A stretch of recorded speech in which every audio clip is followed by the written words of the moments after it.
चलो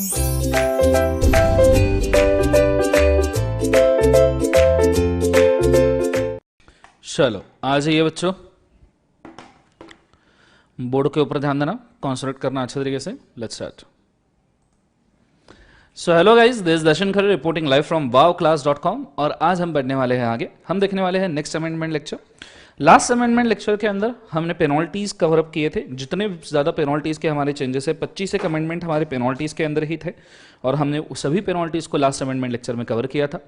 एक बार मैं वापस से क्रिएट कर दूं या क्लियर कर दूं कि इन अमेंडमेंट लेक्चर्स के अंदर हम किस तरीके से आगे बढ़ने वाले हैं, ठीक है। तो कृपया बोर्ड के ऊपर ध्यान देना, तो ही समझ में आएगा। जैसे मैंने आपको ऑलरेडी बोला था, 1 मिनट के अंदर रिवाइज करवा दूं। जो अमेंडमेंट्स है उसको हमने डिवाइड किया है 4 पार्ट में। मेजॉरिटी अमेंडमेंट जो 25 पेनल्टीज के हैं, पेनल्टीज के अमेंडमेंट है, वो ऑलरेडी हमने कवर कर चुके हैं और वो ऑलरेडी उसके लिए हमने सेपरेट नोट्स भी आपको प्रोवाइड करके रखा हुआ है, ठीक है। ये लेक्चर 1 के अंदर हो चुका है, इसके अंदर अब कोई चेंज नहीं, ये लेक्चर रिकॉर्ड हो चुका है। अकाउंट्स ऑफ कंपनी, जैसे मैंने बोला 20 तारीख तक के बीच में हम एक आध लेक्चर लेंगे अकाउंट्स ऑफ कंपनी का, 25 वगैरह के हिसाब से हम लेंगे। जैसे ही हमको शेड्यूल वाइज सही होगा उस हिसाब से हम लेंगे लेक्चर। एंड प्रोस्पेक्टस का भी 20 तारीख तक के हम लेक्चर लेंगे, पर प्रोस्पेक्टस के अंदर जो 1-2 अमेंडमेंट्स है वो हम इस लेक्चर के अंदर, सेकंड लेक्चर के अंदर कवर कर लेंगे, अगर ऑलरेडी किसी ने प्रोस्पेक्टस चैप्टर कंप्लीट कर लिया है तो। पर इसका लाइव स्ट्रीम भी होगा, उसके अंदर हम इसको खत्म करेंगे। और अदर अमेंडमेंट जो हार्डली 10-12 बचते हैं, वो अमेंडमेंट हम इस सेकंड लेक्चर के अंदर कवर अप करने की कोशिश कर रहे हैं, ठीक है। तो मुझे पूरा ध्यान बोर्ड के ऊपर चाहिए, कॉन्सेंट्रेट करना डबल ट्रिपल, तो जाके समझ में आएगा। अदरवाइज बच्चों समझ में आना मुश्किल है, ठीक है। So I hope so you are ready, will start with the lecture. So let's start with the lecture. जैसे मैंने आपको बोला था, अकाउंट्स और प्रोस्पेक्टस के लिए सेपरेट लेक्चर्स आने वाले हैं, ठीक है। अकाउंट्स और प्रोस्पेक्टस के लिए सेपरेट लेक्चर आने वाले हैं और पेनल्टीज का लेक्चर हमारा कंप्लीट हो चुका है। इस लेक्चर में हम 10 से 15 अमेंडमेंट्स वो कवर करने वाले हैं जो amendments other than accounts, prospectus और अपना जो क्या कहते हैं उसको, पेनल्टीज छोड़ के जो बचे हुए अमेंडमेंट्स हैं हम उसको कवर करने वाले हैं, ठीक है। सो आई होप सो आपको ये चीज़ समझ में आई होगी। बहुत सारे बच्चों को पढ़ना लिखना आता नहीं है, आई गेस सीए फाइनल के बहुत सारे बच्चे हैं जिनको पढ़ना लिखना आता नहीं है, टाइटल भी नहीं पढ़ सकते हैं वो ठीक से। जहाँ हमने ऑलरेडी या इसके पहले कई बार हमने मेंशन करके रखा हुआ है कि सीए फाइनल के अमेंडमेंट्स जो है वो 15 सितंबर को आने वाले हैं, ठीक है।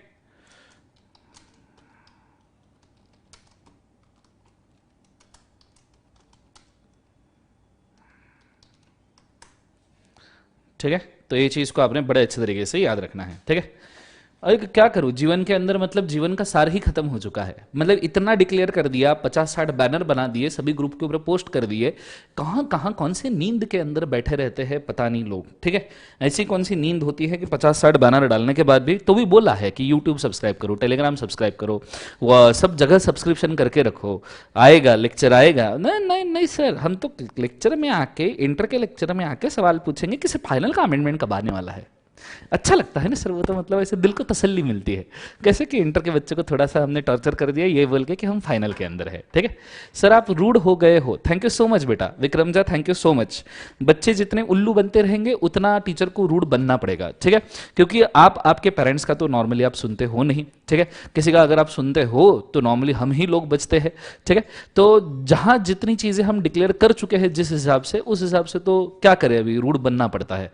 मतलब अंदर से किसी इंसान को ऐसा लगता नहीं है कि वो रूड बने, ठीक है। हर एक पर्सन को पता होता है कि वो, उसको इच्छा नहीं होती कि रूड बने, बट कुछ नालायक लोग होते हैं, मेरे प्यारे नालायक लोग होते हैं। उन प्यारे नालायक लोगों की हरकतों को देखते हुए मेरे को ऐसा लगता है कि उनके साथ रूड ही ठीक है। सब ऐसे नहीं होते, बिल्कुल नहीं होते, पर कुछ प्यारे नालायक लोग होते हैं, उनके लिए रूड बनना ही जरूरी होता है। उसके सिवा कुछ लोग होते हैं ना, ला तो कुछ मतलब ऐसे कि जिनको चिल्ला चिल्ला के बोलो तो भी नहीं समझ में आता, लातों की बहुत बातों से नहीं मानते। बहुत अच्छी कहावत है इस बारे में, ठीक है। चलो लेट्स गो, स्टार्ट करते हैं। कंसंट्रेट करना अच्छे तरीके से, बोर्ड के ऊपर ध्यान देना कि मैं क्या कह रहा हूं, ठीक है। आदत है, लोगों की आदत है, क्या करेंगे, गहरी नींद से बहुत रेयरली जागते हैं। So thank you so much बेटा, अच्छा आपने बोल दिया। Shubham Tiwari, thank you so much बेटा।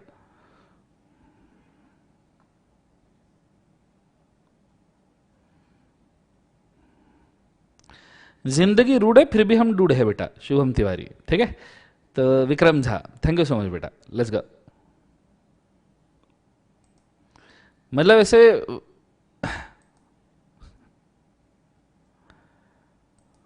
Let's go. शुरू करते हैं कॉन्सेंट्रेट करना अच्छे तरीके से। आज हम अमेंडमेंट देखने वाले हैं सीए इंटर के बचे हुए अमेंडमेंट्स जो हमको कवर करने अदर देन पेनल्टीज। ठीक है, तो आ जाइए फटाफट फटाफट। सबसे पहले अमेंडमेंट की तरफ मैं यहां पे बढ़ने वाला हूं और सबसे पहला अमेंडमेंट जो यहां पे दिया गया है वो दिया गया है लिस्टेड कंपनीज के regarding. Section number 2 subsection 52 listed companies का दिया हुआ है। उससे रिगार्डिंग उन्होंने नया रूल इंसर्ट किया है, rule number 2A। Now what I wish कि आप इस अमेंडमेंट को जरा ठीक से पढ़िए। ठीक है, एक बार मन के मन में पूरा रीड कर लीजिए, फिर हम जब डिस्कशन के ऊपर आए तो मैं आपको चार्ट के थ्रू डिस्कस करवा दूंगा। ठीक है, ये हम एक प्रोसेस सेट रखते हैं कि पहले आप रीड करोगे, फिर उसके बाद में मैं समझाऊंगा, वापस से आप अगर उसको लिखना है तो लिख लीजिए, रीड करना है तो रीड कर लीजिएगा। ठीक है, सो पहले दो अमेंडमेंट्स कृपया आपको रीड करने हैं, अमेंडमेंट नंबर 1, अमेंडमेंट नंबर 2, ये दोनों आपको रीड करने हैं। ये दोनों रीड होने के बाद में मैं आपको चार्ट वाइज समझाऊंगा। ठीक है, let's go for it first.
Reading हो जाए तो कृपया डन डन डन डन बोल देना, फिर हम आगे बढ़ जाएंगे। डिन डू नॉट डिन डिन डान डून।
रीड करना हो जाए तो डिन डू नॉट डिन डिन डान डून कर देना। चलो बहुत बढ़िया, रीड करना हो गया तो अब मैं इस चीज को थोड़ा सा समझा सकता हूं। एक ऑलरेडी प्री मेडेड चार्ट मैंने यहां पे बना के रखा हुआ है, उसके ऊपर कृपया ध्यान दीजिएगा।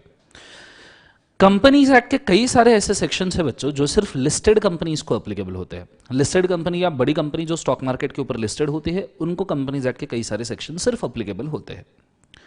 इन लिस्टेड कंपनीज के अंदर कौन कौन सी कंपनीज आनी चाहिए, क्योंकि शायद आपको नहीं पता, लिस्टेड कंपनी ये इक्विटी शेयर्स के लिए भी लिस्टेड हो सकती है और डेट इंस्ट्रूमेंट्स के लिए भी लिस्टेड हो सकती है। और आपको शायद ये भी नहीं पता, या मैंने क्लास के अंदर ये मेंशन किया था बट ऑलरेडी, कि प्राइवेट कंपनी भले ही इक्विटी शेयर्स के लिए लिस्टेड ना हो बट डेट इंस्ट्रूमेंट्स के लिए लिस्टेड जरूर हो सकती है। तो अब लिस्टेड कंपनी का मतलब क्या है, तो उसके लिए मैंने टेबल ही बना के रखा है और जिस तरीके से उन्होंने मेंशन करके रखा उसके हिसाब से मुझे लगता है ये टेबल काफी सटीक लेवल पे क्रिएट किया है। सो लिस्टेड कंपनी मतलब for the applicability of various sections of the companies act. आपको फाइनल लेवल तक के ऐसे सेक्शंस मिलते रहेंगे जो सिर्फ लिस्टेड को एप्लीकेबल है, सिर्फ उसके लिए। पब्लिक कंपनी जो इक्विटी शेयर्स के लिए लिस्टेड है उसे हम लिस्टेड कंपनी मानते हैं। पब्लिक कंपनी जो इक्विटी शेयर्स के लिए लिस्टेड है उसे हम लिस्टेड कंपनी मानते हैं। प्राइवेट कंपनी इक्विटी शेयर्स के लिए लिस्टेड हो ही नहीं सकती, क्योंकि private company publicly equity shares issue कर ही नहीं सकती। प्राइवेट कंपनी में ट्रांसफर ऑफ शेयर रेस्ट्रिक्शन ये सबसे पहला उसका कंडीशन है डेफिनेशन के अंदर। So private company equity shares के लिए लिस्टेड हो ही नहीं सकती, तो सवाल ही पैदा नहीं होता। ठीक है, फिर public company convertible preference shares के लिए लिस्टेड कंपनी हो सकती है क्या? हां, पर कन्वर्टेबल प्रेफरेंस शेयर्स के लिए, कि फिलहाल भैया प्रेफरेंस है, आगे जाके इक्विटी हो जाएंगे, उसके लिए पब्लिक कंपनी लिस्टेड हो सकती है क्या? जरूर हो सकती है, कोई दिक्कत नहीं है, पब्लिक कंपनी उस केस में लिस्टेड कंपनी मानी जा सकती है। But private company convertible preference shares issue ही नहीं कर सकती पब्लिकली, क्योंकि अगर private company equity shares publicly issue नहीं कर सकती तो कन्वर्टेबल प्रेफरेंस शेयर्स कैसे इशू करेगी? कन्वर्टेबल प्रेफरेंस शेयर्स कैसे इशू करेगी प्राइवेट कंपनी? क्योंकि इक्विटी शेयर इशू नहीं कर सकती, तो ये कन्वर्टेबल प्रेफरेंस शेयर इशू करेगी तो कहीं ना कहीं वो इक्विटी में कन्वर्ट होंगे, जो अलाउड नहीं है, तो ये भी इशू नहीं कर सकती। फिर पब्लिक कंपनी क्या non convertible preference shares issue कर सकती है? अगर पब्लिक कंपनी ने non convertible preference shares issue किए हैं, non convertible preference shares issue किए हैं, और वो प्राइवेट प्लेसमेंट में नहीं किए हैं, नो पीपी, नो पीपी मतलब प्राइवेट प्लेसमेंट में नहीं किए हैं, non convertible preference shares issue किए हैं और प्राइवेट प्लेसमेंट में नहीं किए हैं, दो पार्ट में होगा। नॉन कन्वर्टेबल प्रेफरेंस शेयर्स मतलब जो प्रेफरेंस की प्रेफरेंस ही रहेगी 20 साल तक, क्योंकि मैक्सिमम प्रेफरेंस शेयर्स 20 साल तक ही रिडीमेबल हो सकते हैं, उससे ज्यादा तो प्रेफरेंस शेयर रिडीमेबल नहीं हो सकते। तो non convertible preference shares issue किए हैं, 20 साल के अंदर रिडीम होने वाले हैं, पर प्राइवेट प्लेसमेंट में नहीं किए। Private placement section number 42 prospectus chapter में है।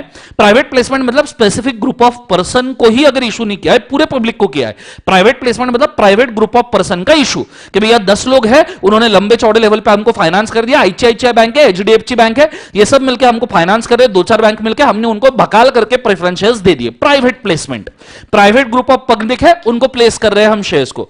तो अगर ये नॉन कन्वर्टेबल प्रेफरेंस शेयर्स है और ये प्राइवेट प्लेसमेंट नहीं है, तो ये लिस्टेड कंपनी हो सकती है, क्योंकि नॉन कन्वर्टेबल प्रेफरेंस शेयर 20 साल तक के हो सकता है हम लिस्टेड रखें, और वो भी हमने पब्लिक में बांटे। नो पीपी मतलब you have made a public issue, no private placement, no private issue मतलब you have made a public issue, तो वो लिस्टेड कंपनी हो सकती है, तो एलसी हो सकती है।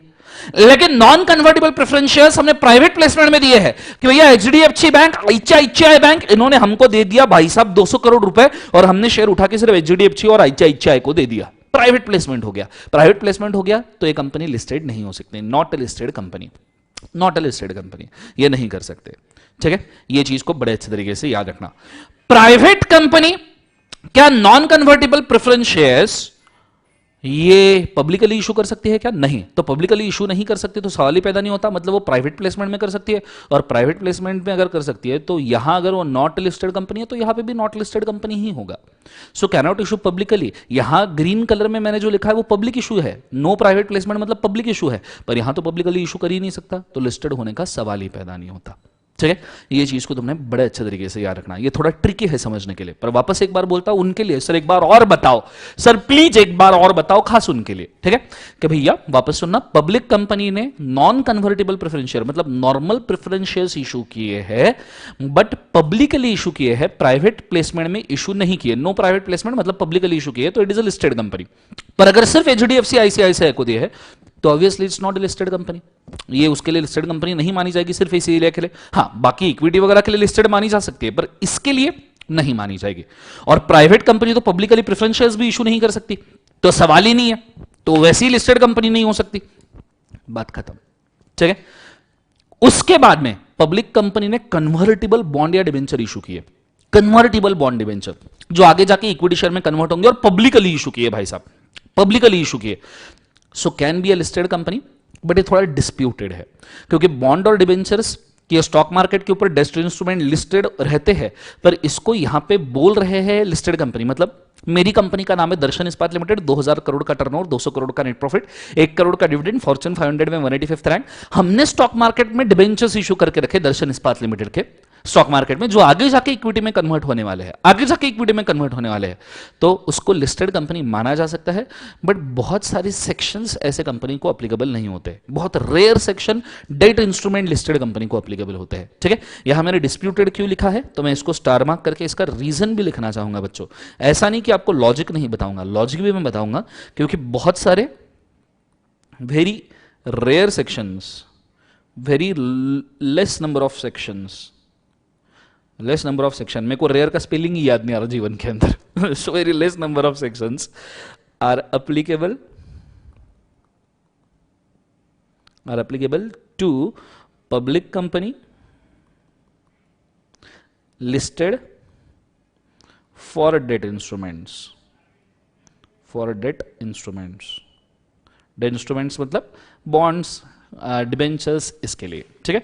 तो ये मैंने उसका मीनिंग यहां पे लिख के रख दिया, ठीक है। अब रही बात प्राइवेट कंपनी की, तो प्राइवेट कंपनी कन्वर्टेबल बॉन्ड और इंस्ट्रूमेंट्स पब्लिकली इशू ही नहीं कर सकते, पॉसिबल ही नहीं है, सवाल ही पैदा नहीं होता। ये चीज को यहां पे मेंशन करके रखा है, वो कर ही नहीं सकते तो कहां से लिस्टेड कंपनी माना जाएगा। मतलब प्राइवेट कंपनी का तो पहले से कटता आ रहा है, अभी भी कट ही रहा है, ठीक है। लास्ट वाला, पब्लिक कंपनी ने नॉन कन्वर्टेबल डिबेंचर इशू किए, मतलब प्योर डिबेंचर, कुछ इक्विटी वगैरह में कन्वर्ट नहीं होने वाले, जिंदगी भर डिबेंचर ही रहने वाले, और ये पब्लिकली इशू किए हैं, तो लिस्टेड कंपनी है। अगेन यहां स्टार मार्क आ जाएगा, डेट इंस्ट्रूमेंट्स के लिए लिस्टेड है मतलब स्टार मार्क, कि वेरी रेयर सेक्शन इनको एप्लीकेबल होता है कंपनीज एक्ट के, सभी जो लिस्टेड कंपनी को एप्लीकेबल होते हैं वो यहां एप्लीकेबल नहीं होते हैं।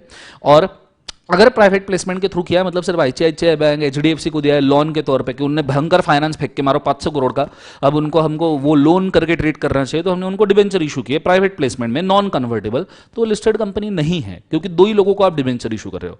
और प्राइवेट कंपनी तो वैसे ही लिस्टेड नहीं हो सकती, मतलब उसको लिस्टेड नहीं मानते, अगर प्राइवेट कंपनी ने इशू कर भी दिया तो भी उसको यहां पे लिस्टेड नहीं मानते। तो लिस्टेड कंपनी का ये मीनिंग अभी निखर के आया है, इतने डिटेल के अंदर लिस्टेड कंपनी का आपको कोई भी मीनिंग समझ में नहीं आएगा, ठीक है। तो इसको बाकायदा अच्छे तरीके से लिख के रखना, ये आपके बड़े काम में आएगा। Go for it fast. जीवन में रेयर का स्पेलिंग भूल गया मैं, ये डीके इंग्लिश कब छूटेगा क्या मालूम।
लिखना हो जाए तो डन कर दीजिएगा प्लीज बच्चों।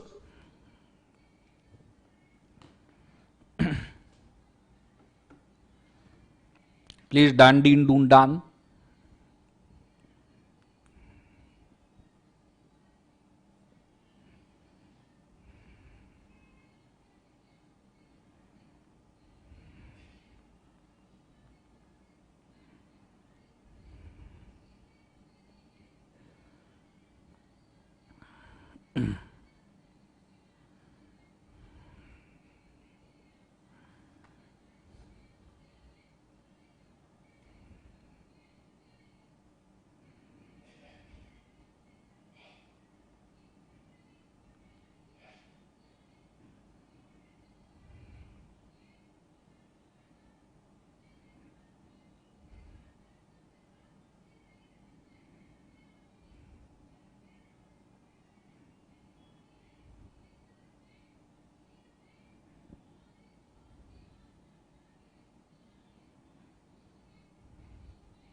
चलो डन एवरीबॉडी।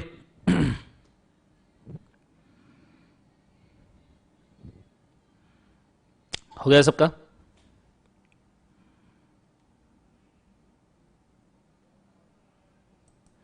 ओके बहुत बढ़िया, शानदार। अगर लिखना हो गया है तो स्टार वाली लाइन है, very less number of sections are applicable to public company listed for the debt instruments. ठीक है, ये चीज हो गई है। ये चीज होते से ही अब हम बढ़ रहे हैं आगे। अगला वाला चेंज है हमारे डेफिनेशन के अंदर, जो हमारा जिंदगी के अंदर डेफिनेशन है स्मॉल कंपनी का। ये आपके सामने ये मैंने डेफिनेशन रख के रखा है। अब इसके अंदर थोड़ा सा ट्रिक है, हाँ मतलब ये डेफिनेशन काफी कंफ्यूजिंग था, 2 दिन के कड़ी रिसर्च के बाद मेरे को समझ में आया।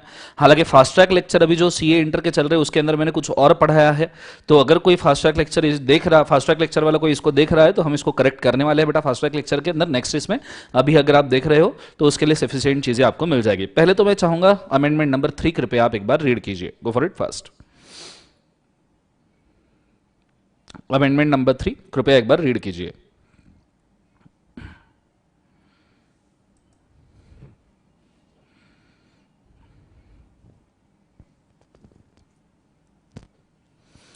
अगर समझ में नहीं आ रहा कृतिकेश तो वापस से एक बार रिवाइंड करके देख लीजिए। ठीक है, चीजें थोड़ी सी टेक्निकल ही है अमेंडमेंट के अंदर, दैट्स व्हाई ये हो सकता है, इसलिए मैंने पहले ही मेंशन किया कि इट्स क्वाइट ट्रिकी। सो कृपया वापस से एक बार लेक्चर देखिए स्टार्टिंग से।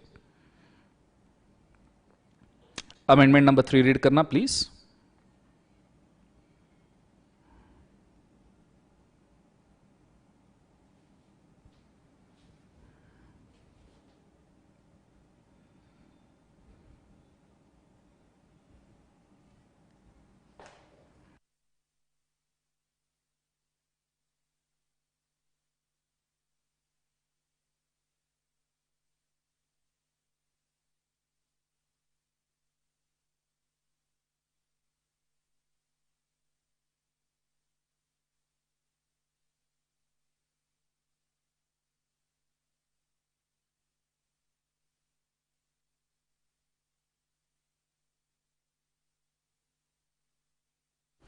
चलो डन रीडिंग एवरीबॉडी, सबने रीड कर लिया। स्मॉल कंपनी के अंदर अगर आप ठीक से देखोगे तो उन्होंने लिमिट चेंज किया है स्मॉल कंपनी का।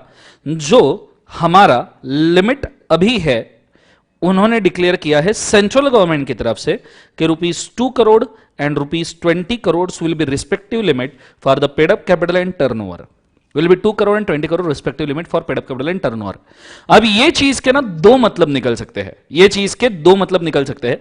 पहला मतलब भाई साहब ये निकल सकता है, फर्स्ट मीनिंग आपका ये निकल सकता है, मतलब समझने की कोशिश करना थोड़ा सा, नहीं तो बहुत टेंशन आ जाएगा लाइफ के अंदर। पहला मतलब ये निकल सकता है कि अब जो स्मॉल कंपनी की रेंज थी, याद है मैंने आपको बोला था स्मॉल कंपनी बहुत सारे बच्चों को नहीं समझ में आता। ठीक है, कुछ के कुछ भी रीड करके आते हैं, बोलते हैं सर 2 करोड़ से लेके 20 करोड़ वाली सब स्मॉल कंपनी। ऐसा नहीं है, मैंने आपको स्मॉल कंपनी काफी अच्छे से समझाया था। ठीक है, तो पहले वापस से मैं थोड़ा स्मॉल कंपनी को बेसिक से समझा दूं। स्मॉल कंपनी सबसे पहली बात 2 सबसेक्शन 85 में डिफाइंड है। स्मॉल कंपनी या पब्लिक कंपनी बिल्कुल नहीं हो सकती, बिकॉज पहला ही लाइन स्मॉल कंपनी का यह कहता है कि it is not a public company, it is a private company. और प्राइवेट कंपनी को भी हम 2 पार्ट में डिवाइड करते हैं, that is OPC and normal company. फिर मैंने बोला था कि स्मॉल कंपनी का पेड अप कैपिटल का लिमिट 50 लाख से लेके 10 करोड़ तक के है। 50 लाख से लेके 10 करोड़ तक के स्मॉल कंपनी का लिमिट है, मतलब ये रेंज है 50 लाख। अगर ये मनी लाइन है तो 50 लाख से लेके 10 करोड़, मतलब ये 0 से अगर मनी शुरू हो रहा है तो 50 लाख यहां पे, यहां 10 करोड़ है, तो एक रेंज दिया है। इस रेंज में से सेंट्रल गवर्नमेंट चूज करेगा कि स्मॉल कंपनी की लिमिट क्या होनी चाहिए। जैसे अगर सेंट्रल गवर्नमेंट ने स्मॉल कंपनी की लिमिट 50 लाख से 10 करोड़ के बीच में, अगर सेंट्रल गवर्नमेंट ने डिसाइड किया कि नहीं स्मॉल कंपनी की लिमिट 30 लाख होनी चाहिए, तो क्या स्मॉल कंपनी की लिमिट 30 लाख होगी? नहीं हो सकती, 50 लाख के नीचे नहीं जा सकती। यह अज्यूम्ड है कि 50 लाख तक की सभी कंपनी स्मॉल कंपनी कंपल्सरीली है, कंपल्सरी 50 लाख के नीचे लिमिट नहीं जा सकती। यह अज्यूम्ड है, यह अज्यूम्ड है, इसके नीचे नहीं जा सकती। क्लियर है सब? क्या सीजी स्मॉल कंपनी की लिमिट 20-21 में 70 लाख रख सकता है, 2021 फाइनेंशियल ईयर में 71 लाख रख सकता है? यस रख सकता है। इसका मतलब 0 से लेके 70 लाख तक क्या पेड अप कैपिटल वाली सभी कंपनी स्मॉल कंपनीज मानी जाएगी। मैंने क्लास के अंदर ये एग्जांपल दिया था। क्या सेंट्रल गवर्नमेंट स्मॉल कंपनी की लिमिट 21-22 फाइनेंशियल ईयर के लिए 2 करोड़ रख सकती है? तो मैंने आपको बोला था पेड अप कैपिटल 2 करोड़ तक की, 0 से लेके 2 करोड़ तक की जितनी भी कंपनीज है उनको स्मॉल कंपनी माना जाएगा। बच्चे ये सोचते हैं कि सिर्फ 50 लाख से 10 करोड़ वाली कंपनी स्मॉल है। अगर सिर्फ 50 लाख से 10 करोड़ वाली कंपनी स्मॉल है तो 50 लाख के नीचे कैपिटल वाली कंपनी क्या है? टाइनी, टाइनी, माइक्रोस्कोपिक, अमीबा, ये माने हम उन कंपनीज को। तो ये बात याद रखना, ये सिर्फ रेंज है 50 लाख से 10 करोड़, इसमें से सीजी चूज करता है कि क्या पेड अप कैपिटल होना चाहिए। ठीक है, same with the turnover. Turnover ये मैं ओरिजिनल लिमिट्स बोल रहा हूं, अभी मैं अमेंडमेंट पढ़ाया ही नहीं है, मैं ओरिजिनल लिमिट्स बोल रहा हूं। टर्नओवर की लिमिट 2 करोड़ से 100 करोड़, 2 करोड़ से 100 करोड़। क्या सीजी 1.5 करोड़ वाले कंपनी को स्मॉल बोल सकता है? मतलब सीजी लिमिट ही नहीं बोल सकता, वो अज्यूम्ड है वो स्मॉल है। 0 से लेके 2 करोड़ तक की अज्यूम्ड है वही स्मॉल है, इसके नीचे नहीं जा सकता। क्लियर है? 2 करोड़ के बाद क्या सीजी 20-21 फाइनेंशियल ईयर के लिए 3 करोड़ बोल सकता है? हाँ, टर्नओवर की लिमिट 3 करोड़ बोल सकता है। तो 0 से लेकर 3 करोड़ के टर्नओवर वाली सब स्मॉल कंपनी हो जाएगी। और बाद में क्या सीजी 21-22 में 70 करोड़ बोल सकता है? बिल्कुल बोल सकता है। 0 से लेकर 70 करोड़ के टर्नओवर वाली सब कंपनी स्मॉल हो जाएगी। क्या सीजी 120 करोड़ बोल सकता है? नहीं बोल सकता, क्योंकि मैक्सिमम रेंज की लिमिट 100 करोड़ है। 100 करोड़ के ऊपर वाली हर कंपनी कंपल्सरीली बिग कंपनी मानी जाएगी, अज्यूम्ड टू बी बिग। यहां पेड अप कैपिटल में भी सेम। क्या यहां पे पेड अप कैपिटल की लिमिट सीजी 14 करोड़ बोल सकता है? नहीं, क्योंकि 10 करोड़ के ऊपर वाली हर कंपनी बिग कंपनी मानी जाएगी। मैंने ओरिजिनल लेक्चर्स के अंदर बहुत डिटेल के अंदर समझाया था। कोई अगर नया स्टूडेंट है जो मुझसे नहीं पढ़ा है तो उसको इस चीज का कंफ्यूजन होने का बहुत लाजमी चांस है, तो कृपया आप इसको रिवाइंड करके वापस से देखिए। कोई अगर नया स्टूडेंट है तो, हाँ मेरे ही एग्जिस्टिंग स्टूडेंट है तो उनको आइडिया आया होगा कि मैंने आपको क्या मेंशन किया गया है। क्लियर है? करें कंसेप्ट सबको? हाँ है ना? ये चीज को बड़े अच्छे तरीके से याद रखना। अब जब उन्होंने बोला, अब जरा अमेंडमेंट पढ़ो। ठीक है, अभी हमने डेफिनेशन में 285 में क्या देखा कि पेड अप कैपिटल 50 लाख से 10 करोड़ होना चाहिए, टर्नओवर 2 करोड़ से 100 करोड़ होना चाहिए। ये 285 का ओरिजिनल डेफिनेशन है। बट व्हाट इफ अब उन्होंने बोला है कि भैया आपका पेड अप कैपिटल, वर्डिंग्स देखो, वर्डिंग्स को समझो। ए मां शक्ति, मां है मां शक्ति। सो आप वर्डिंग है क्या हो गया इसको, सो वर्डिंग से समझो। Paid up capital and turnover shall be 2 crore and 20 crore, 2 crore and 20 crore. अब जब, और उसमें भी उन्होंने वर्ड यूज किया रिस्पेक्टिवली। तो मेरा बच्चों आपसे सवाल यह है, ये जो 2 करोड़ और 20 करोड़ है, ये वो रेंज बोल रहे हैं, ये वो रेंज बोल रहे हैं, नई स्मॉल कंपनी की रेंज बोल रहे हैं। जैसे 50 लाख से 10 करोड़ एक रेंज है, 2 करोड़ से 100 करोड़ एक रेंज है, ये वो रेंज बोल रहे हैं, या सीजी यहां पे एक्चुअल लिमिट डिक्लेयर कर रहा है? ये वो रेंज डिक्लेयर कर रहा है या सीजी यहां पे एक्चुअल लिमिट डिक्लेयर कर रहा है? बच्चों मैं आपसे ये पूछना चाहूंगा कि यहां वो रेंज डिक्लेयर कर रहे हैं, सीजी आपसे लिमिट डिक्लेयर कर रहे हैं? ये मैं आपको पूछना चाहूंगा बच्चों, बताइए मुझे जरा।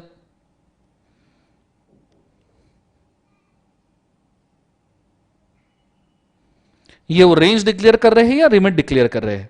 अब इस चीज को मैंने काफी, बिकॉज अगर ये रेंज हमने बोला, ये रेंज हमने बोला, तो भाई साहब यहां 50 लाख, अगर ये रेंज डिक्लेयर कर रहे हैं तो यहां 50 लाख से 10 करोड़ की जगह 2 करोड़ से 20 करोड़ आना चाहिए। ठीक है, और यहां पे भी टर्नओवर में 2 करोड़ से 100 करोड़ की जगह पे 2 करोड़ से लेके 20 करोड़ आना चाहिए। अगर ये रेंज है तो, अगर ये रेंज है तो दोनों रेंजेस चेंज हो जाने चाहिए, 2 करोड़ से 20 करोड़। फिर सीजी इसमें से चूज करेगा। तो क्या ये रेंज डिक्लेयर कर रहे हैं या लिमिट डिक्लेयर कर रहे हैं? आपको क्या लगता है कि ये स्मॉल कंपनी के लिमिट बोल रहे हैं या रेंज डिक्लेयर कर रहे हैं? चलो बहुत बढ़िया, बहुत सारे बच्चे लिमिट बोल रहे हैं। स्टार्टिंग में, अभी परसों ही बताऊं मैं, परसों क्या हुआ। परसों मैं CA inter fast track lecture ले रहा था, सीए इंटर का फास्ट ट्रैक लेक्चर ले रहा था, और परसों तक के डिपार्टमेंट का कोई सर्कुलर, कोई भी ज्ञानी इसके ऊपर नहीं था, किसी भी एक्सपर्ट का इसके ऊपर कोई ओपिनियन नहीं था। किसी भी ज्ञानी आदमी ने, जो कंपनी लॉ के रथी महारथी जाने जाते हैं, उन्होंने इसके ऊपर ओपिनियन नहीं दिया था। और बहुत सारे लोगों ने परसों तक के, मतलब जस्ट 2 दिन पहले तक के, ये इंटरप्रिटेशन भिड़ा के बैठे थे कि दिस इज अ रेंज। बहुत सारे लोग ये इंटरप्रिटेशन बिठा के बैठे थे, दिस इज अ रेंज। और CA inter fast track batch में, मैं खुद ही बोल रहा हूं, CA inter fast track batch के अंदर, बस परसों के लेक्चर के अंदर, परसों नहीं कल के लेक्चर के अंदर मैंने इस चीज को मेंशन किया कि it is a kind of range, क्योंकि बहुत सारे इंटरप्रिटेशंस इसी तरीके से जा रहे हैं कि it is a range. But मैं आपको फ्रैंकली बोलूं कि सीए इंटर फास्ट ट्रैक के अंदर ये जो रेंज है मैं उसको भी चेंज करने वाला हूं। This is not a range, this is a limit. This is not a range, this is a limit. ठीक है, तो अगर सीए इंटर फास्ट ट्रैक वाला कोई भी बच्चा इस चीज को अगर देख रहा होगा तो मैं आपको वापस बोल दूं, आपकी ओरिजिनल डेफिनेशन जैसी की वैसी रहेगी। मैं सभी बच्चों को यह मेंशन कर दूं कि आपकी ओरिजिनल डेफिनेशन जैसी की वैसी रहेगी, ओरिजिनल डेफिनेशन में कोई चेंज नहीं है। This is not a range, क्योंकि इसके ऊपर अब बेसिकली डिपार्टमेंट ने एग्जांपल्स इशू करना शुरू कर दिए हैं कि स्मॉल कंपनी के लिए नॉर्मली डिपार्टमेंट जब कोई चीज बोलता है तो बाद में एग्जांपल इशू करता है कि इस चीज को ऐसे ऐसे इंप्लीमेंट करना है। तो डिपार्टमेंट ने इसके ऊपर एग्जांपल इशू करना शुरू कर दिए। मेरे दिमाग में, मेरे ख्याल में वो कल तक नहीं आए थे, बट कर का लेक्चर देखने के बाद मेरे को याद आया कि ये अपन ने ढूंढना चाहिए, तो मैंने इमीडिएटली ढूंढे तो मुझे कुछ एग्जांपल्स मिले। तो अब मैं आपको बोलना चाहूंगा कि स्मॉल कंपनी की लिमिट फॉर द ईयर 21-22, जो मैंने यहां 2 करोड़ है ना, ये एक्चुअल सीजी ने मेंशन की हुई लिमिट है। जो मैं यहां 2 करोड़ बोल के बैठा हूं ना आपको, this is the actual limit mention by CG. ए मां शक्ति, ये पेन मतलब आजकल बहुत ही कांड कर रहे हैं pen. So it is 2 crore से 2 करोड़ की जो मैं लिमिट यहां मेंशन कर चुका हूं बच्चों, there is now a new limit for a small company. इसको ऐसा लिख के रखिए, आपके बुक में ऑलरेडी डायग्राम होगा। 21-22 फाइनेंशियल ईयर के लिए स्मॉल कंपनी के लिए, ये न्यू लिमिट कंसीडर की जा रही है। क्लियर है, ये चीज को याद रखना। और यहां पे 21-22 फाइनेंशियल ईयर के लिए 20 करोड़ का टर्नओवर का न्यू लिमिट स्मॉल कंपनी के लिए मेंशन किया जा रहा है। So this is a new limit for the small company, new limit for small company. इसका मतलब क्या होता है, वो this is a new limit for small company, इसका मतलब क्या होता है कि 2 करोड़ के नीचे वाली पेडअप कैपिटल की हर कंपनी स्मॉल है और 20 करोड़ के टर्नओवर की नीचे वाली हर कंपनी स्मॉल है। और ये दोनों कंडीशन एंड है, मतलब दोनों कंडीशन कंप्लाई करना जरूरी है। सो अगर मैं आपको यहां पे एक एग्जांपल क्रिएट करके दूं, फॉर एग्जांपल हम 2-3 एग्जांपल केसेस क्रिएट करें। ठीक है, यहां पे मैं लिखना चाहूंगा पेडअप कैपिटल, यहां मैं लिखना चाहूंगा टर्नओवर। ठीक है, हमें पेडअप कैपिटल कितने से कम चाहिए, लेस देन ₹2 करोड़ की लिमिट है। टर्नओवर लेस देन ₹20 करोड़ की हमारी लिमिट है। हम यहां लिखेंगे स्टेटस और यहां पे हम लिखेंगे केसेस। ठीक है, सो स्टार्ट करते हैं। सबसे पहला केस हम लेते हैं, केस नंबर 1। अगर किसी कंपनी का, ये ₹2 करोड़ है, किसी कंपनी का पेडअप कैपिटल, अगर मैं बोल रहा हूं किसी कंपनी का पेडअप कैपिटल 1.5 करोड़ है, ठीक है, और उसी कंपनी का turnover I am saying 35 crore rupees है लेटेस्ट ऑडिटेड फाइनेंशियल ईयर के लिए, तो क्या इसको स्मॉल कंपनी का स्टेटस मिलेगा? नहीं मिलेगा। Whether it is a small company, नहीं, it is a big company. ठीक है, केस नंबर 2, दूसरा एग्जांपल लेते हैं। यहां पे किसी कंपनी का paid-up capital is now 2.5 crore and उस कंपनी का टर्नओवर इज ओनली 15 करोड़, क्या इसको स्मॉल कंपनी का स्टेटस मिलेगा? नहीं, it is a big company. क्यों? Because of paid-up capital 2.2 crore के ऊपर चला गया। तीसरा केस मैं क्रिएट कर रहा हूं for your understanding purpose only, बाकी और कोई रीजन नहीं है।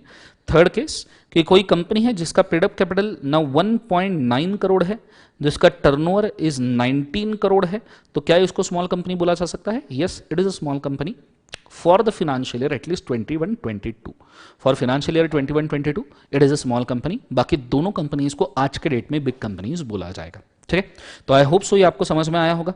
ऊपर वाली ये चीज जो मैंने मेंशन की है, आप इसका फोटो खींच सकते हो। ठीक है, क्योंकि आपके बुक के अंदर जो रेगुलर बैच के स्टूडेंट है उनके बुक के अंदर ये ऑलरेडी होगा। फास्ट ट्रैक वाले हैं तो इसका फोटो खींच के रखिए, आपको आपका डायग्राम थोड़ा चेंज करना पड़ेगा क्योंकि कल ही हमने कुछ अलग उसको रेंज करके ट्रीट किया था। तो इसका फोटो खींच लो और नीचे का एग्जाम्पल हम लिख लेंगे। Go for it fast. समझ में आया क्या? मुझे जरूर बताना कमेंट करके। Go for it fast.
Example note down कर लो, साथ में ऊपर का डायग्राम भी नोट डाउन कर लो, ये दोनों क्लैरिटी के लिए आपके काम में आएगा।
चलो लिखना हो जाए, डन डन डना डन डन कर देना, डीन डूना डीन डीन डान डून।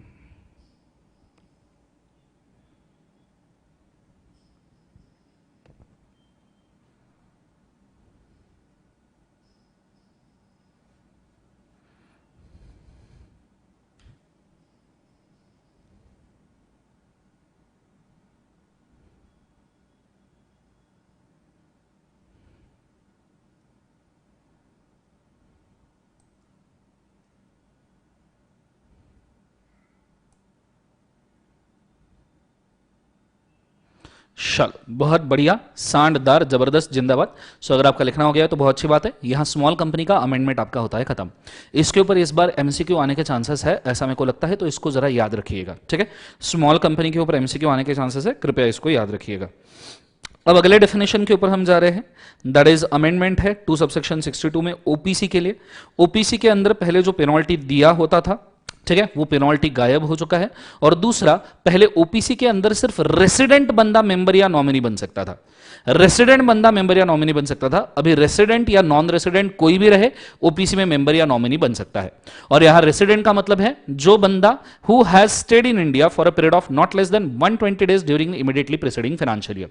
जो बंदा पिछले साल 182 दिन इंडिया में रहा हुआ है, वो बंदा रेसिडेंट माना जाएगा। बट इसका ज्यादा कोई मतलब नहीं है, क्योंकि अब रेसिडेंट नॉन रेसिडेंट दोनों ओपीसी में मेंबर या नॉमिनी हो सकते हैं।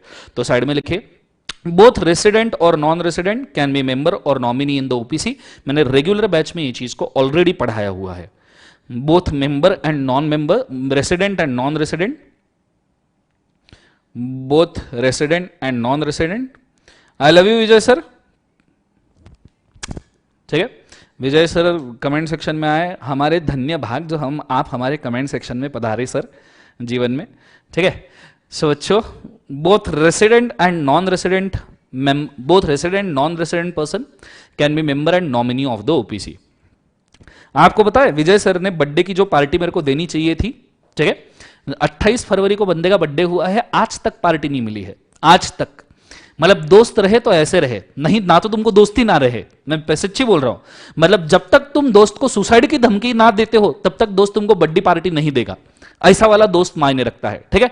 मैं एक दिन लेके जाने वाला है जहर, चूहे मारने की दवा, साथ में लेके जाना है ऑल आउट, साथ में लेके जाएगा मॉर्टिन, ठीक है। चूहे मारने की दवा, ऑल आउट, मार्टिन, नींद की गोलियां, ये सब एक दिन ऐसे मस्त मिक्स करके ऐसे विजय सर के सामने लेके जाऊंगा और उनको बोलूंगा आज अगर तुमने मेरे को पार्टी दी तो ठीक, नहीं तो यही खा के पार्टी मना के मैं निपट जाऊंगा, ठीक है। सुसाइड की धमकी देने वाला, उसके सिवा मेरे को नहीं लगता मेरे को पार्टी मिलने वाली है, ठीक है। ये चीज को बड़े अच्छे तरीके से मस्त कॉकटेल करके खा जाऊंगा जीवन में, फिर भी मेरे को मालूम है कि मैं निपटने के बाद भी मेरे को पार्टी नहीं मिलने वाली, ठीक है।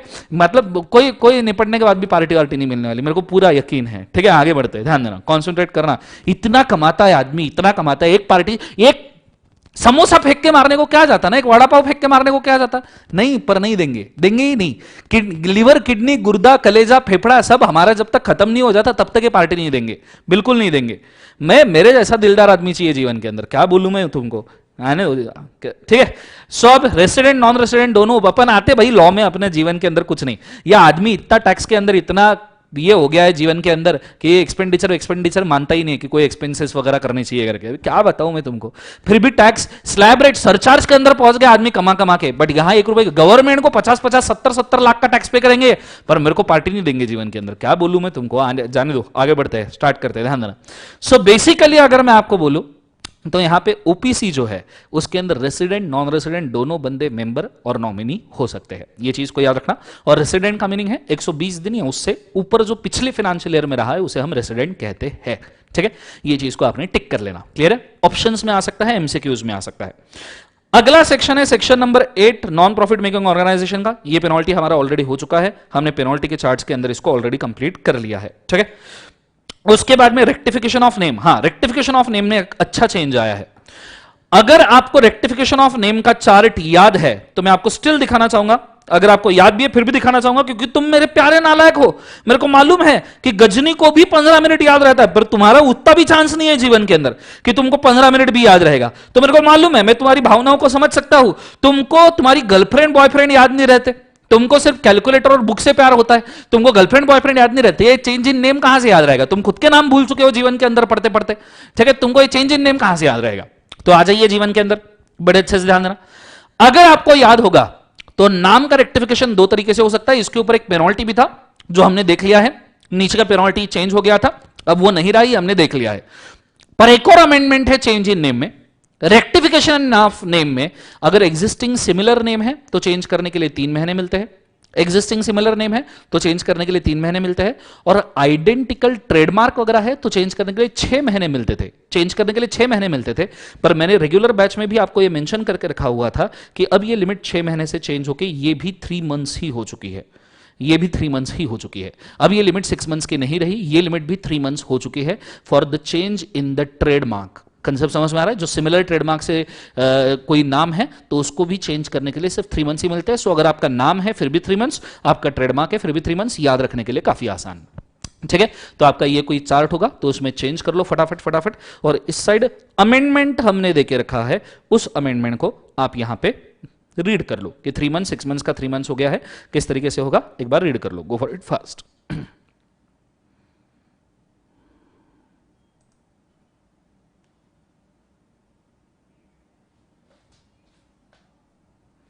मैं वही बोला, इनको पार्टी वार्टी से प्रतीक गायकवाड़, इनको डिडक्शन फिडक्शन कुछ नहीं मिलता टैक्स का, इसलिए पार्टी वार्टी देते नहीं हमको। और पार्टी मांगने पे आदमी देखो ना कैसा गायब हो गया, जैसे मतलब क्या बोलूं अब जीवन के अंदर, इतने जल्दी गायब तो कोई होता भी नहीं है।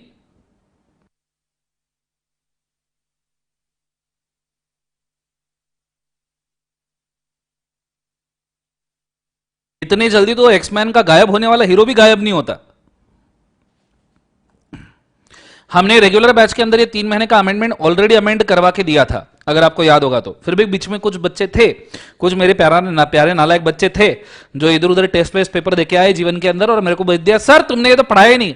तो ले लो अभी भैया अमेंडमेंट आ गया, 6 महीने का 3 महीने हो चुका है, ठीक है, let's go for it fast.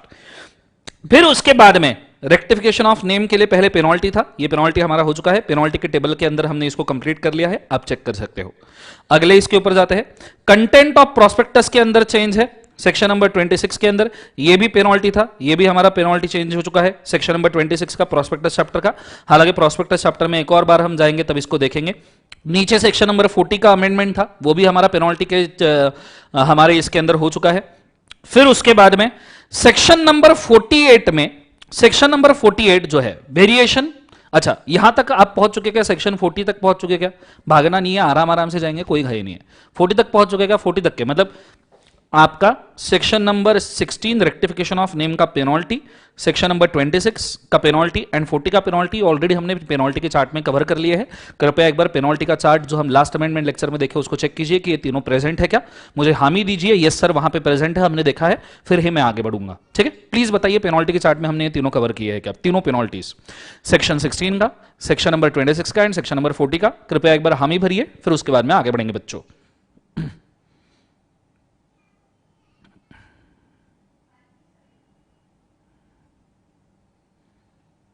चल बहुत बढ़िया, बहुत बढ़िया, शानदार, जबरदस्त, जिंदाबाद, तूफान। ये चीज होने के बाद में सेक्शन नंबर 48 में एक चीज डिलीट ही हो गई है। सेक्शन नंबर 48 में जो पेनल्टी है वो बची नहीं। सो सेक्शन नंबर 48 का सबसेक्शन 5 में जो पेनल्टी है आपके बुक में, वो सेक्शन नंबर 48 का सबसेक्शन 5 में पेनल्टी होगा, वो सबसेक्शन 5 को पूरा डिलीट मार दो कि अब वो बचा ही नहीं, वो है ही नहीं, एग्जिस्ट ही नहीं है, तो ये चेंज नहीं हुई, तो ये पेनल्टी के चार्ट के अंदर नहीं है, बट अब ये बचा ही नहीं। हालांकि exam point of view irrelevant amendment है, एग्जाम में तो ये तो नहीं पूछेंगे बताओ कौन सी पेनल्टी डिलीट हुई, नहीं नहीं तुम बताओ कौन सी डिलीट हुई, नहीं वो भी याद रखना जरूरी है, बताओ कौन सी डिलीट हुई, ये तो नहीं करेगा इंस्टीट्यूट। तो exam point of view not so relevant. Section number 48 changes in share holders right. फिर सेक्शन नंबर 56 का पेनल्टी ऑलरेडी हमारा चेंज हमने देख लिया है पेनल्टी के चार्ट में, 56 का भी पेनल्टी हमने चेंज कर लिया लास्ट अमेंडमेंट लेक्चर में। सेक्शन नंबर 59 में पेनल्टी था, वो भी डिलीट हो चुका है, ये भी exam point of view irrelevant है।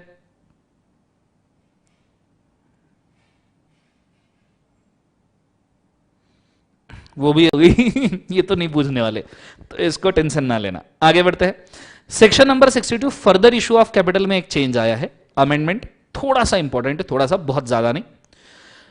आपको अगर पता होगा तो section 62 is also about right shares.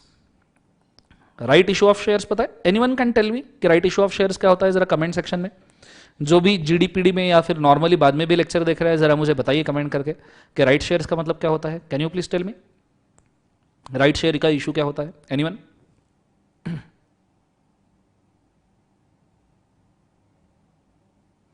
What do you exactly mean by right shares?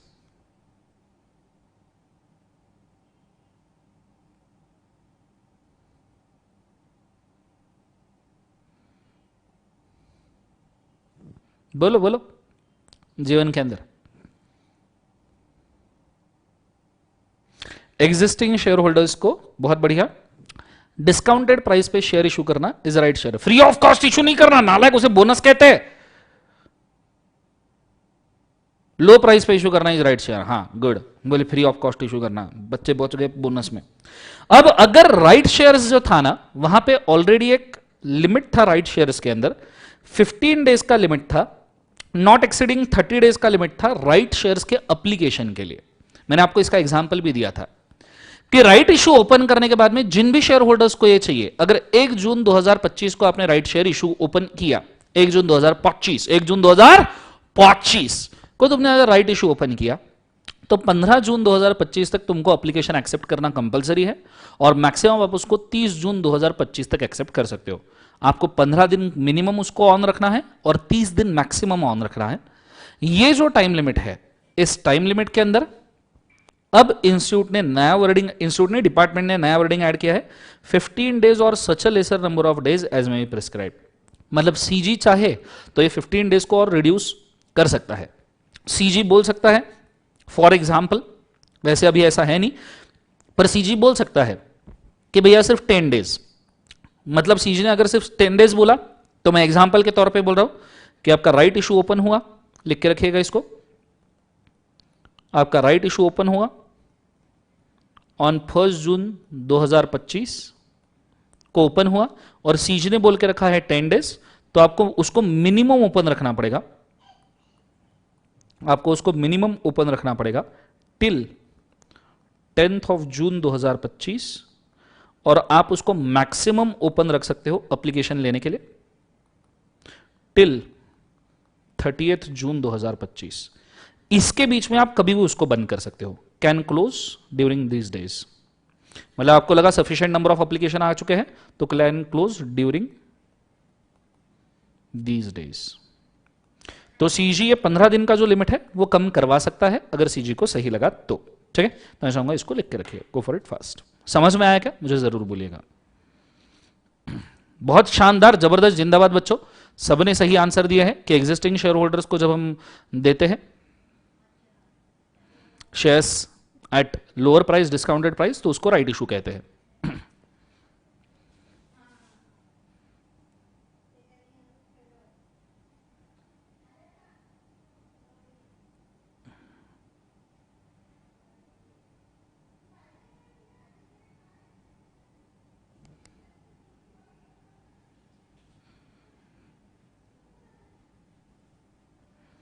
Sure. Done everybody?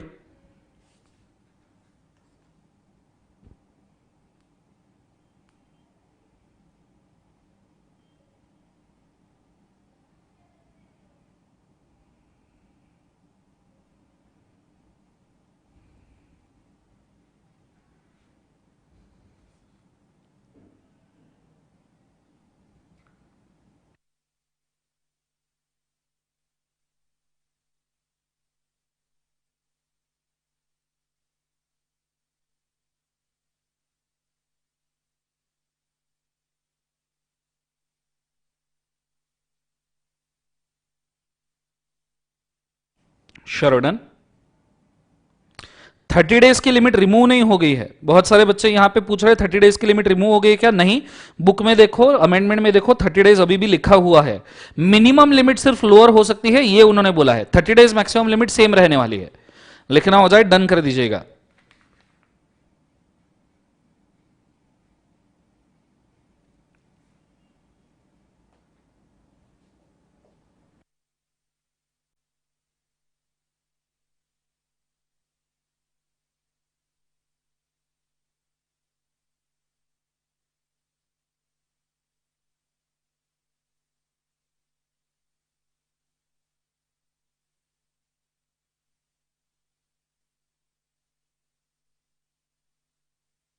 लिखना बहुत बढ़िया, शानदार, जबरदस्त, जिंदाबाद। थैंक यू सो मच बेटा शुभम। आगे बढ़ते हैं next. Shubham Tiwari thank you so much. अगला, notice of register for alteration of the capital. ठीक है, ये भी हमारा हो चुका है। सेक्शन नंबर 64 का पेनल्टी, हमने पेनल्टी चार्ट के अंदर इसको कंप्लीट कर लिया है, ग्रीन कलर से मार्क कर लीजिए। रेफर पेनल्टी चार्ट में ये हो चुका है। 500 पर डे, वही जिंदगी चल रही थी, 5 लाख तक के पहुंचना है, 1000 दिन की पेनल्टी नशे वाली। फिर 66 में और प्रोविजन ओमिट हो चुका है। क्या ओमिट हुआ है उसकी तरफ ध्यान नहीं मत देना, मैंने ऑलरेडी बोला इंस्टीट्यूट ये नहीं पूछता बताओ बताओ क्या डिलीट हुआ करके। ठीक है, उसके बाद में बायबैक ऑफ शेयर्स का भी लिमिट चेंज हुआ था, ये भी हमने देख लिया था। बायबैक ऑफ शेयर्स का पेनल्टी चेंज हुआ है, ये भी हमारा हो चुका था। फिर डिबेंचर्स में कुछ पेनल्टी ओमिट हो चुके हैं, ऑब्वियसली पढ़ने की कोई जरूरत नहीं है, सिर्फ ओमिट हुआ है, ये मैंने आपको मेंशन कर दिया, एक बार चेक कर लेना। 86 में भी पनिशमेंट फॉर कॉन्ट्रावेंशन था, ये भी हमारा पेनल्टी चार्ट के अंदर मेंशन हो चुका है। रजिस्टर ऑफ मेंबर्स 88 वाला हमारा हो चुका है, लाइबल टू पेनल्टी। 89 वाला हो चुका है। 89 के 2 पेनल्टी चेंज हुए थे, हमने दोनों पेनल्टी चेंज किए थे 89 वाले, तो 89 भी कंप्लीट कर लो। ठीक है,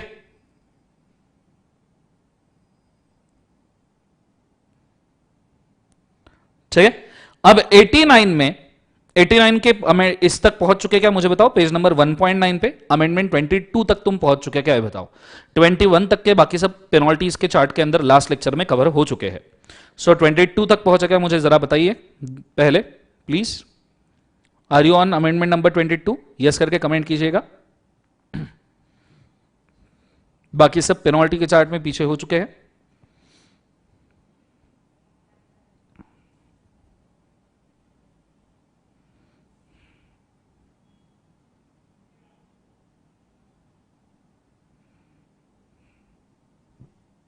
डन।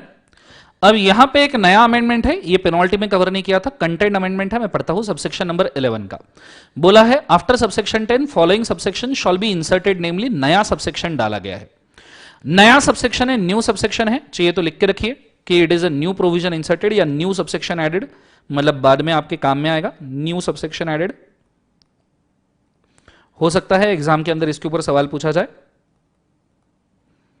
अब बोला क्या गया है, Central government may by notification exempt any class of the person from complying with the requirement of this section except subsection 10 if it is considered necessary for grant of the exemption in a public interest. 89 section है register of beneficial owner का, और register of beneficial owner में बोला है कि आपने beneficial owner का declaration देना चाहिए। अब इस सेक्शन का एग्जम्पशन, इस सेक्शन से सीजी आपको एग्जम्प्ट कर सकता है, इस सेक्शन से सीजी आपको एग्जम्प्ट कर सकता है। मतलब सीजी क्या कर सकता है, तो सीजी आपको बोल सकता है no need to give a declaration for the beneficial ownership. Exemption का मतलब क्या होता है, meaning of exemption by CG, exemption by CG. CG यहां क्या एग्जम्पशन दे सकता है, क्या बोल सकता है सीजी आपको, that no declaration of beneficial owner of BO is required.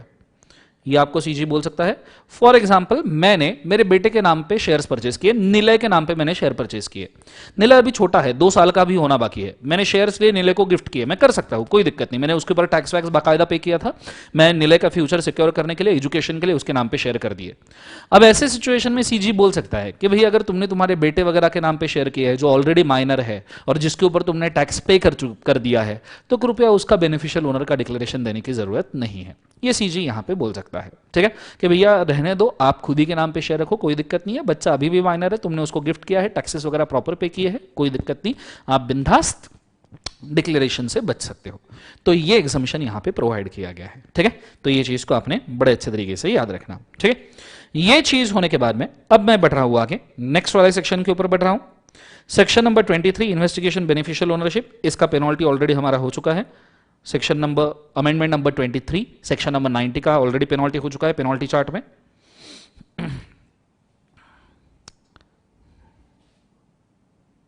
ये भी हो चुका है 24 वाला सेक्शन नंबर 90 का दूसरा पेनल्टी। दो पेनल्टी हमने सेक्शन नंबर 90 के वहां पे देखे थे।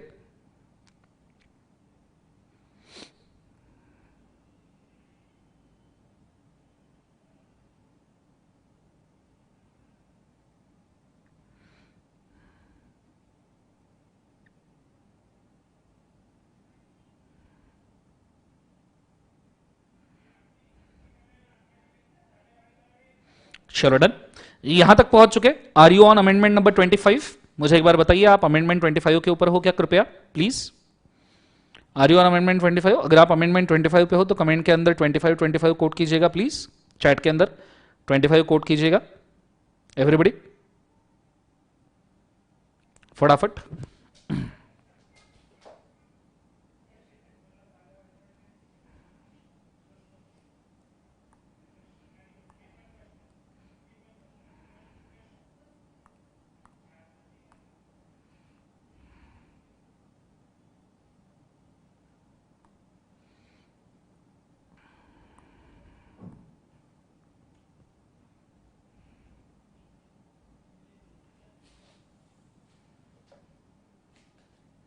Are you on 25? चलो बहुत बढ़िया, शानदार। अगर आप अमेंडमेंट नंबर 25 पे हो तो जरा मैं यहां पे आना चाहूंगा।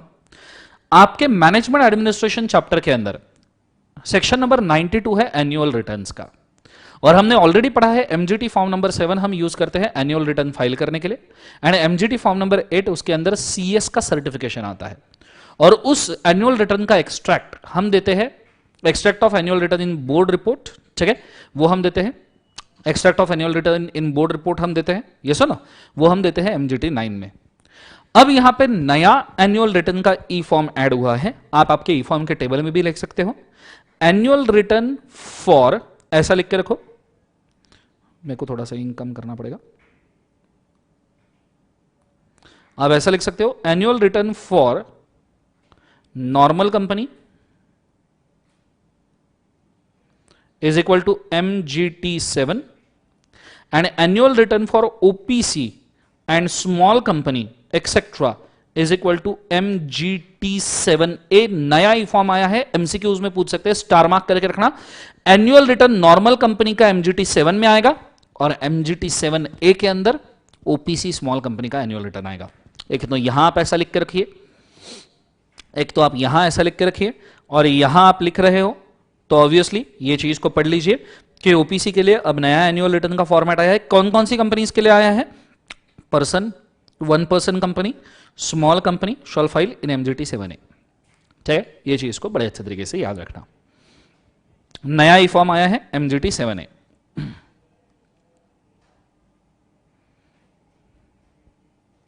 चलो डन, समझ में आया क्या? कमेंट करके बताइएगा, क्लियर है क्या कंसेप्ट में क्या कह रहा हूं? सो अब एनुअल रिटर्न्स के कितने फॉर्म हो चुके हैं, तो जरा मैं यहां पे चाहिए तो लिस्ट दे दूं, अमेंडमेंट के साइड में लिखना, लिस्ट देता हूं, साइड में लिखना, होल्ड, एनुअल रिटर्न ई फॉर्म्स, एक छोटा सा चार्ट बना लीजिए, मतलब दिमाग में फिट हो जाएगा ये चीज।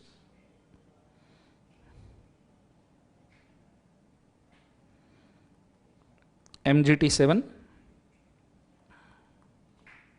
Normal company, MGT7A OPC and small company, MGT8 declaration of CS,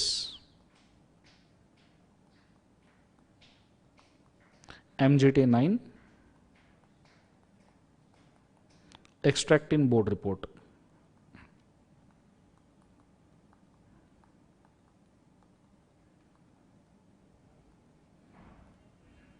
MGT9 extract in board of directors report।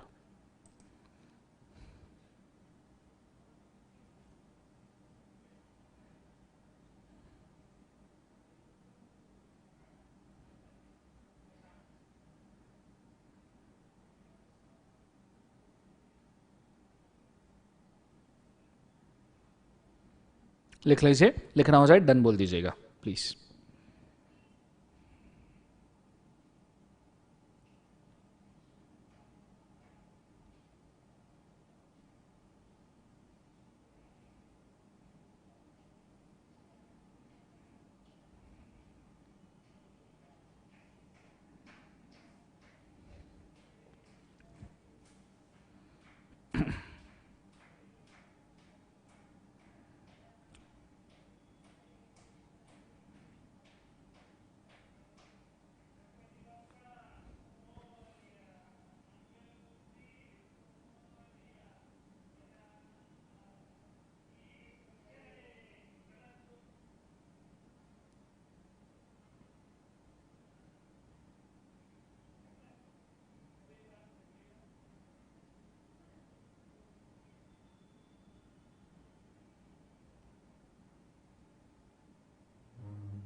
Sir हो गया सबका, शानदार, जबरदस्त, जिंदाबाद।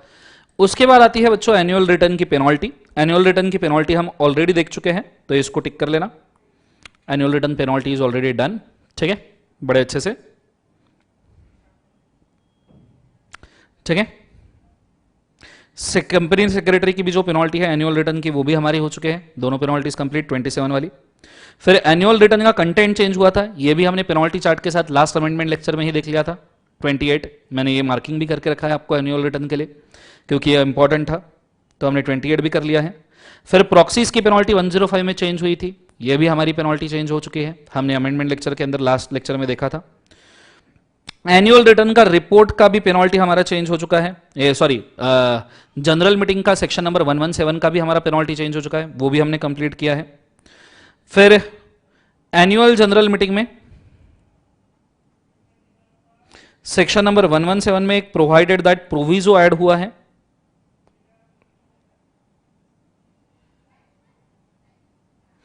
अब ये जो उन्होंने अमेंडमेंट ऐड किया है वो है regarding section number 179।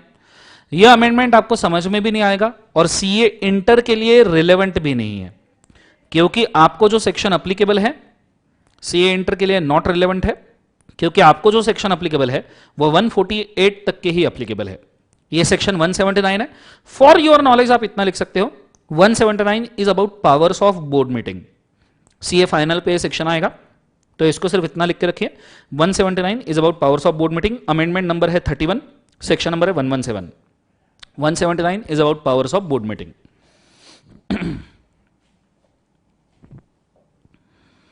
CA inter के लिए रिलेवेंट नहीं है, सो डोंट वरी,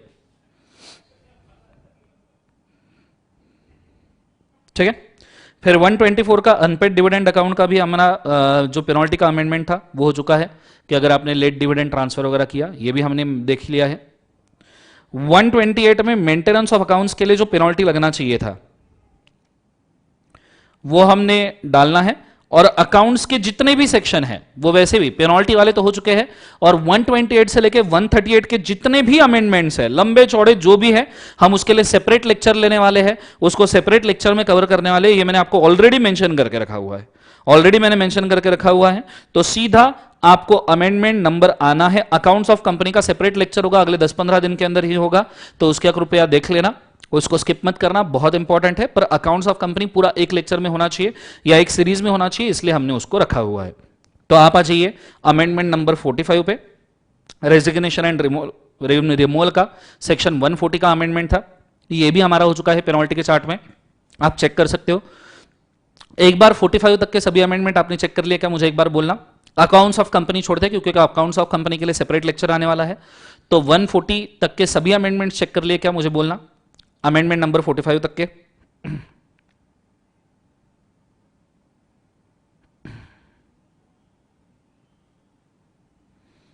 प्लीज मुझे कमेंट करके बताइएगा, फिर ही मैं आगे बढ़ सकता हूं, कंफ्यूजन नहीं होना चाहिए, हम काफी स्लोली जा रहे हैं जानबूझ के, ठीक है। उसके बाद में 143 में ओमिशन है, ओमिशन तो वैसे भी हम नहीं पढ़ते हैं, हमको कोई रिलेवेंस ही नहीं है, ऐसा थोड़ी ना पूछेंगे क्या डिलीट हुआ बताओ, तो ओमिशन निकाल दो, ओमिशन निकाल दो।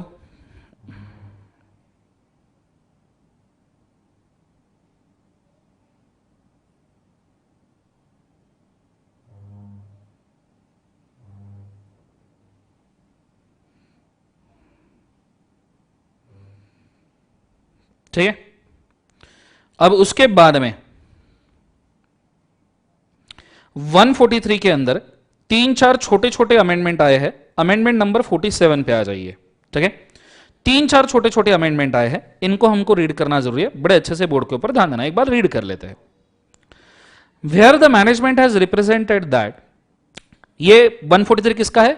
आई love you 143, I love you नहीं, नालायक को, powers and duties of auditor. ठीक है, I love the powers of auditor, ऐसा हमने इसको याद करने की कोशिश की थी। I love the powers of auditor. ठीक है, so 143, where management has represented that the best of the knowledge and the belief other than disclosed in the notes of the accounts, no funds have been advanced or loaned or invested either from borrowed fund or share premium or any other source of any kind by the company to or any of the person or entities including foreign entities, with understanding whether record in writing or otherwise that the intermediary shall whether directly indirectly lend or invest the person or entities identified in the manner whatsoever by on behalf of the company unlimited beneficiaries or provided any guarantee security or likely on the behalf of ultimate beneficiary. Unlimited नहीं, ultimate beneficiary. मतलब ऐसा लग रहा है कि भैया draughtsman ने ऐसे सांस ली होगी और धपाधप लिखना शुरू कर दिया होगा।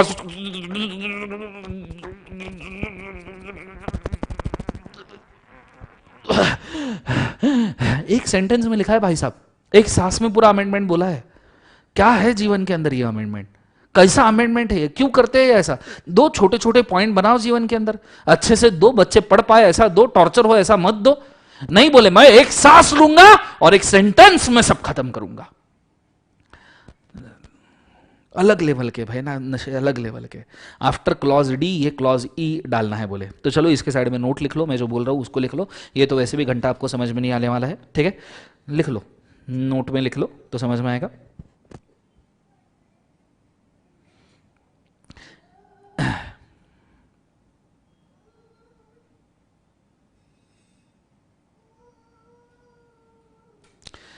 मतलब क्या बोलूं क्या मैं इसको। सो लिखा, इफ कंपनी हैज लेंट और advanced any money, if company has lent और advance any money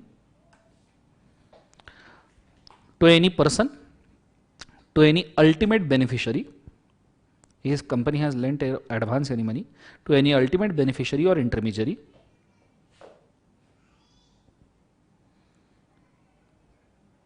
lent or advance any money to ultimate beneficiary or a intermediary,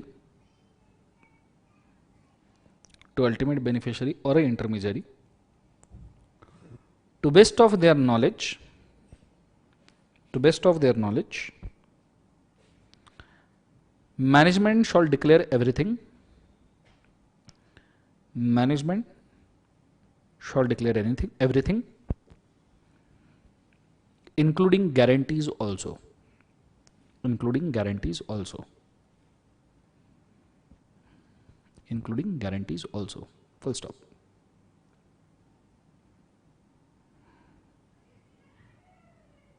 Including guarantees also, full stop. Next time, next point.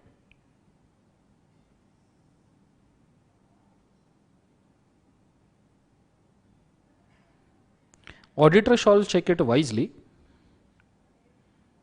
Auditor shall check it wisely and confirm it from beneficiary or intermediaries. Auditor shall check it wisely and confirm it from beneficiary and intermediaries. Confirm it from beneficiary and intermediaries and take their written consent. And take their written consent. Auditor shall check it from beneficiary and intermediary and take their written consent. Full stop. ये meaning है पहले तीन clauses का, clause number ई तक के।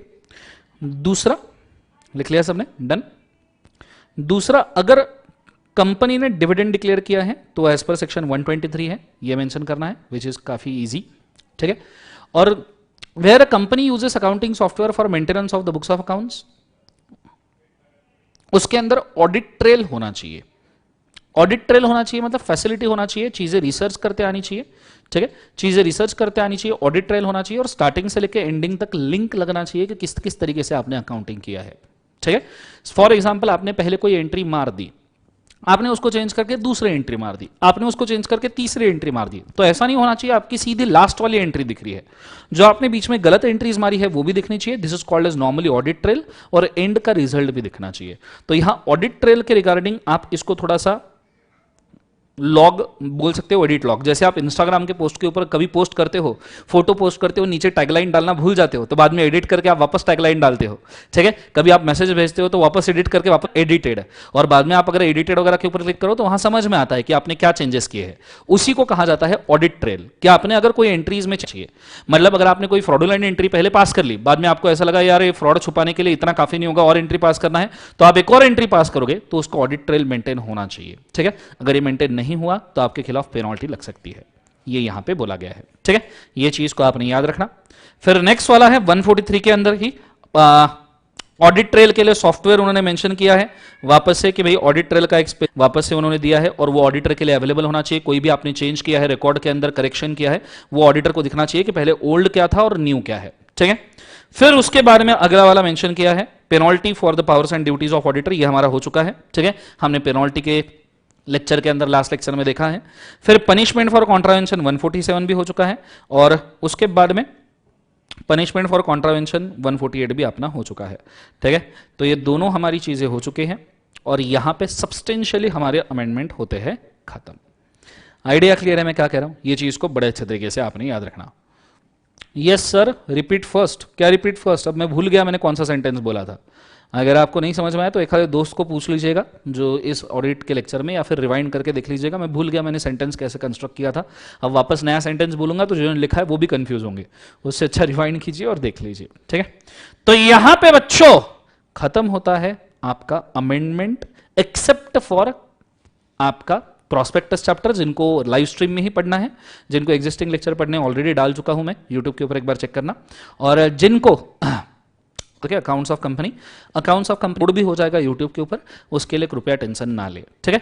तो subject to accounts of company पूरा chapter as good as amended है, उनको देखने के लिए हम ये चीजें यूट्यूब के ऊपर डालेंगे। 10-15 दिन के अंदर हो जाएगी, डोंट वरी। 25 तारीख तक के तो ये ऑलरेडी कहीं ना कहीं नोटिस, 25 तारीख के पहले किसी ने कृपया कंपनी कहां पे है, और इस चैनल टेलीग्राम चैनल को सब्सक्राइब करके रखिएगा, और वहां पे मैं नोटिफाई करूंगा तो वहां पे ध्यान दीजिएगा। बच्चे इधर उधर ध्यान नहीं, बात है लाखों बच्चे हैं यूट्यूब के ऊपर, हर एक का क्वेरी फोन उठा के सॉल्व करना पॉसिबल नहीं होगा बच्चों, ठीक है। तो इस चीज को फ्रेंडली तो आपको ऑटोमेटिक नोटिफिकेशंस में, तो मैं यहां पे काफी करता हूं आज के लिए। This is all for today, take care, शब्बा खैर, 10 विदा नहीं अलविदा। मिलते हैं नेक्स्ट लेक्चर के अंदर जो हम लेने वाले हैं अकाउंट्स और प्रोस्पेक्टस का।